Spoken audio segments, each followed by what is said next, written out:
And for further analysis, we're joined from Washington, D.C. by Suat Cubukcu, Professor of Law.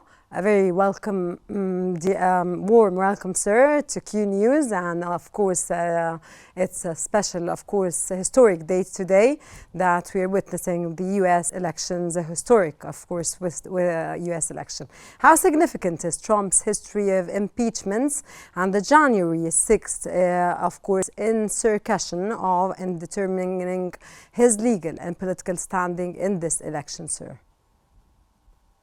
Yeah, so thanks for having me. Insurrection, sorry. So it's a very contentious and tight elections, as you mentioned earlier. And there are like many issues that are discussed, and two candidates see each other as a threat to the nation. So Kamala Harris sees Trump as the threat for democracy. On the other side, Trump sees Kamala Harris as a threat to the nation. So there are like two different qualities that we see racing here.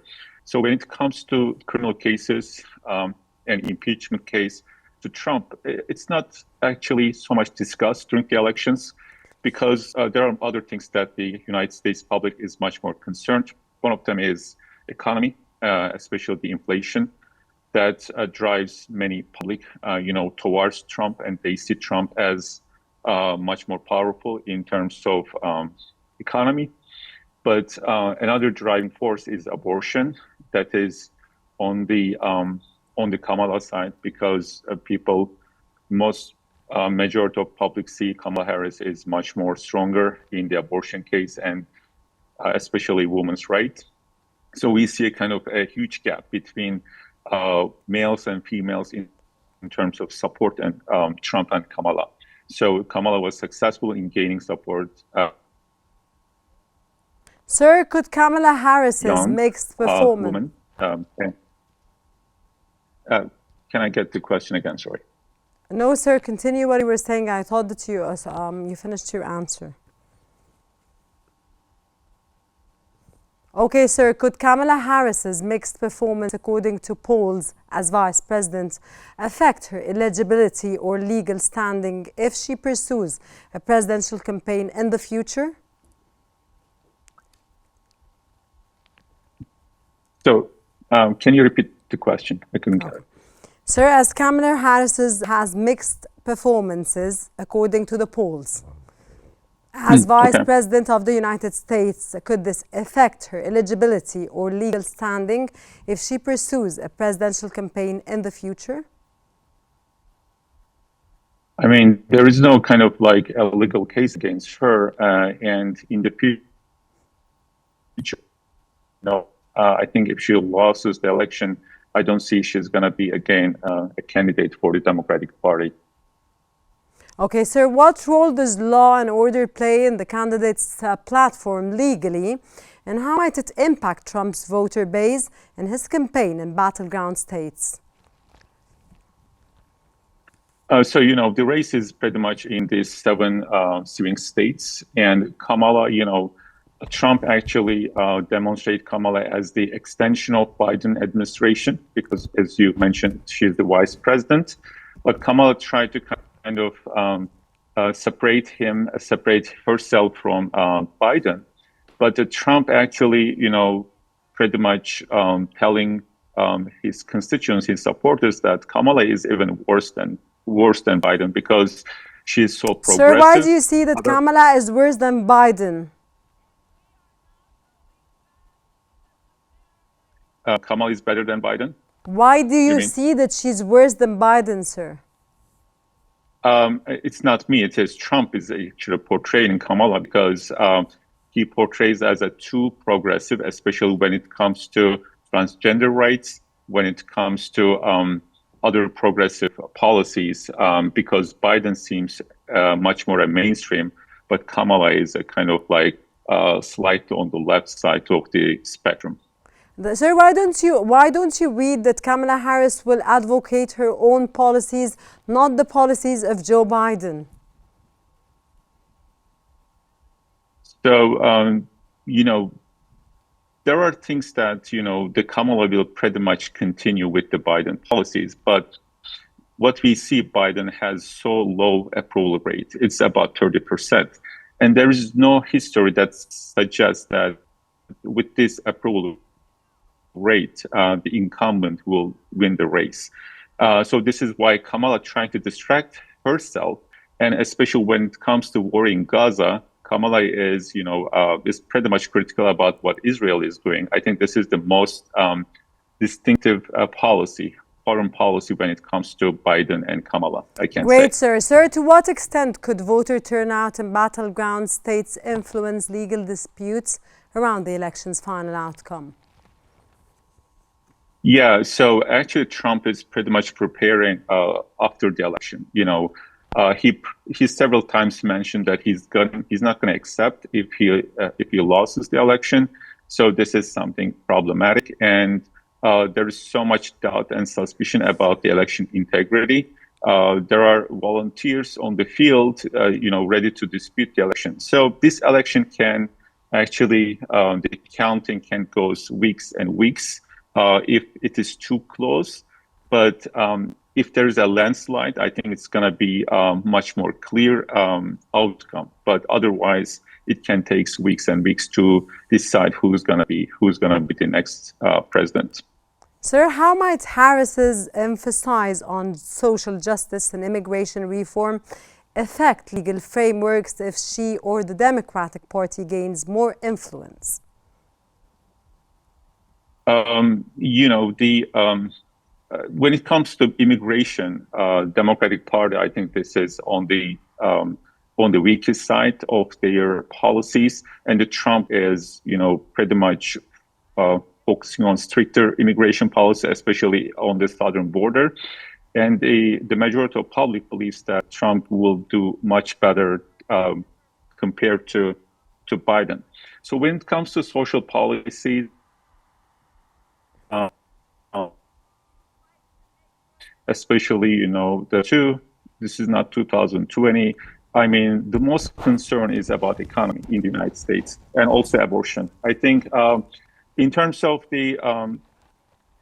how these two candidates approach to democracy, Kamala is winning in terms of how people think them. But Trump is seen, especially from young male voters, as a strong candidate. So he's getting so much support from this constituents. And also what we see is that Trump is doing much better compared to previous Republican candidates among Black and Hispanic population. Okay, sir, what legal challenges could arise if election results in critical states fall within the margin of error? So, what we see is that, especially with the polls, these 7 states, the election polls come up with very slight, very thin, and it is within the margin of error. And what we can say, if these polls, are not so biased, so yeah, that can create so much legal challenges, especially, what Trump did after 2020 elections, that, Stop the Steal campaign and the January 6th. So there is so much concern about the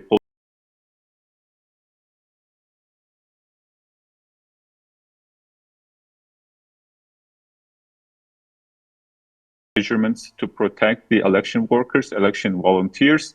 And I think this can be, this is very contentious, and the state government and federal government are prepared for it.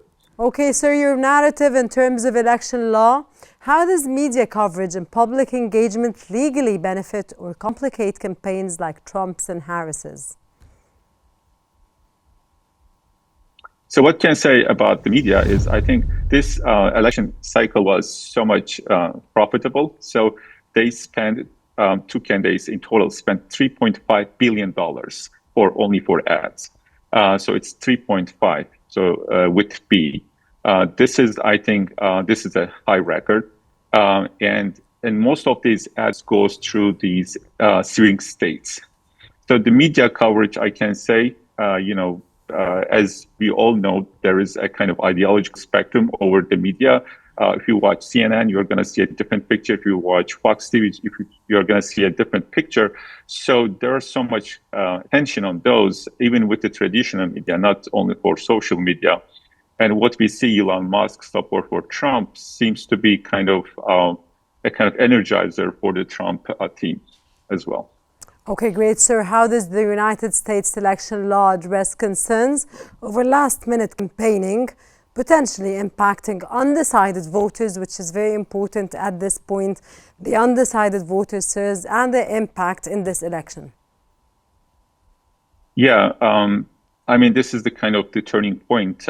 Who's going to win these undecided voters at the last time, and what are the things that actually bring them to the polls is a big question. But this is not a kind of, we don't have a decisive picture. It's pretty much toss up at this point. Whether Harris wins or Trump wins, it's not going to be a surprise for us and for the public, because there is no clear picture about who's going to win. There is a kind of slight chance. I mean, I can say 51 to 49 for Harris. But, if you remember 2016 polls, they were so much, for Hillary Clinton, but there were so much biases in terms of their predictions. So this can be a scenario here. But what also we see that these polls companies try to compensate this kind of gap. And we don't know whether they overcorrect or undercorrect these potential biases in their polls. So what do you predict, sir, at this point? Could you please repeat the question? Sorry. What do you predict? Okay, so what I can say is a 50-50. I don't have, I'm asking this question for myself, but, it's not clear to me. So it's 50-50%, I will say. Okay, sir, could we expect any constitutional or legislative reforms as a result of this election, especially regarding the divisive issues like healthcare, immigration, and economic policy? Okay, yeah. So, the Trump will say there will be massive changes, especially I expect for immigration. So it's going to be a tighter, stricter border control if Trump wins the election. And the other item can be related, especially related to NATO partnership, because also Trump is pretty much suspicious about the United States support for Ukraine. So this is going to be, I think, a major policy change in the field if Trump wins. So when it comes to Harris, I don't see a major change in the policies. Pretty much it's going to be extension of Biden administration. Okay, sir. Of course, we are watching and awaiting and complete coverage and continuous coverage of the U.S. elections. We thank you so much, Professor, for being with us from Washington, D.C. Thanks for your insights, and stay tuned for more coming up here on Qnews.